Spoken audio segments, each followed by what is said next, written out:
عزیز طلبہ آداب، آپ سن رہے ہیں ہیلو ہلدوانی، اور آج ہم آپ کو لے کر جا رہے ہیں اردو افسانے کی اس دنیا میں جہاں چند الفاظ میں ایک پوری زندگی کی کہانی سمائی ہوتی ہے، جہاں کردار، ماحول، مکالمے اور اسلوب سب مل کر ایسا تاثر چھوڑتے ہیں کہ پڑھنے یا سننے والا دیر تک اس کی گرفت سے آزاد نہیں ہو پاتا۔ آئیے جانتے ہیں کہ آخر ایک اچھا افسانہ نگار کن خوبیوں کا حامل ہوتا ہے اور ایک کامیاب افسانہ کن اجزائے ترکیبی سے تشکیل پاتا ہے۔ پہلا ہوتا ہے پلاٹ، کہانی کی ریڑھ کی ہڈی، یعنی کہانی کا ڈھانچہ۔ افسانے کی عمارت کی بنیاد ہوتی ہے اس کا پلاٹ، یعنی واقعات کی ترتیب۔ ایک اچھا افسانہ وہی ہے جس کا ہر جملہ، ہر واقعہ ایک دوسرے سے جڑا ہو، جیسے موتیوں کی لڑی۔ مثال کے طور پر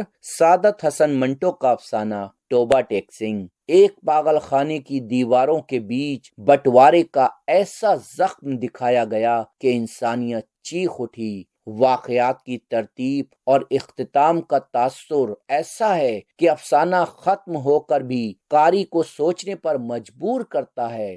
دوسرا ہوتا ہے کردار، کہانی کی جان، یعنی زندہ چہرے۔ کردار افسانے میں زندگی کی روح پھونکتے ہیں۔ افسانہ نگار کرداروں کے ذریعے سماج کی جھلک دکھاتا ہے، مختصر الفاظ میں ایسے چہرے تراشتا ہے جو ہمیشہ کے لیے یاد رہ جائیں۔ مثال کے طور پر عصمت چغتائی کا لحاف، بیگم جان اور ان کے لحاف کا کردار نہ صرف چونکاتا ہے بلکہ نسوانی جذبات کی جھلک دکھاتا ہے۔ مختصر مگر یادگار کردار جو آج بھی ادبی دنیا میں زندہ ہے۔ تیسرا ہے نقطۂ نظر، افسانہ نگار کی آنکھ سے دنیا، یعنی افسانہ نگار کی سوچ۔ ہر افسانہ نگار زندگی کو ایک خاص زاویے سے دیکھتا ہے اور وہ زاویہ قاری کے دل کو چھو لیتا ہے۔ مثال کے طور پر پریم چند کا نمک کا داروغہ۔ یہاں افسانہ نگار ایمانداری،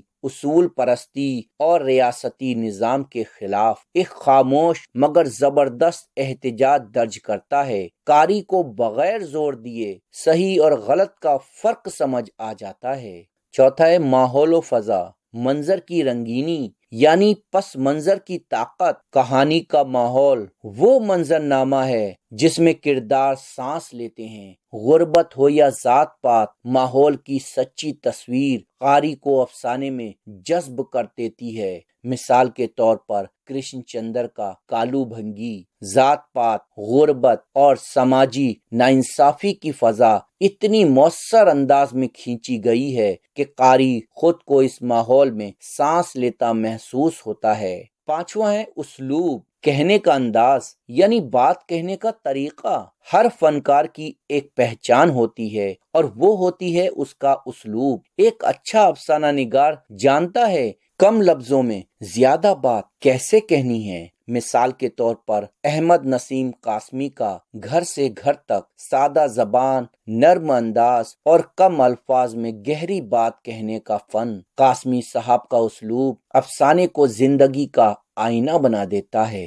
چھٹا ہوتا ہے مکالمہ، کرداروں کی زبانی کہانی، یعنی کرداروں کی آواز۔ اگرچہ افسانہ مکالمے کا پابند نہیں، مگر جہاں ہو وہ کہانی میں جان ڈال دیتا ہے۔ کرداروں کے احساسات ابھر آتے ہیں۔ مثال کے طور پر بیدی کا لاجونتی۔ اس افسانے میں مکالمات کے ذریعے قاری کو کرداروں کے جذباتی زخموں کا احساس ہوتا ہے۔ مکالمے نہ صرف کرداروں کو ابھارتے ہیں بلکہ کہانی کو بھی آگے بڑھاتے ہیں۔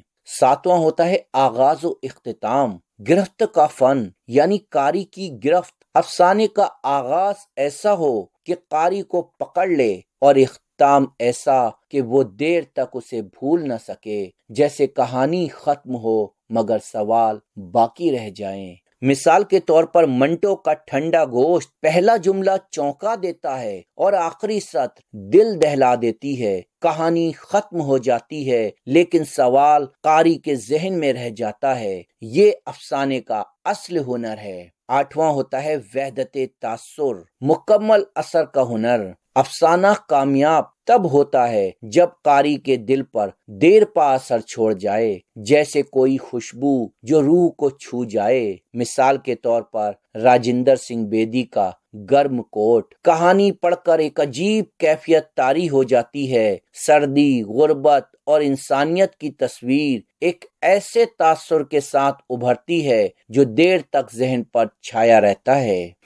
عزیز طلبہ، یہ تھا ایک جھلک اردو افسانے کے فن کی، جہاں کم لفظوں میں بڑی بات کہی جاتی ہے، جہاں کردار بولتے ہیں اور تاثر دل پہ نقش ہو جاتا ہے۔ امید ہے اگلی بار جب آپ کوئی افسانہ پڑھیں گے تو اس کی گہرائی کو محسوس کریں گے اور فنکار کی محنت کو سراہیں گے۔ پروگرام افسانہ زندگی کے آئینے میں سے اپنے میزبان شہبر شریف کو اجازت دیجیے، پھر ملیں گے ایک نئے موضوع، ایک نئی بات کے ساتھ۔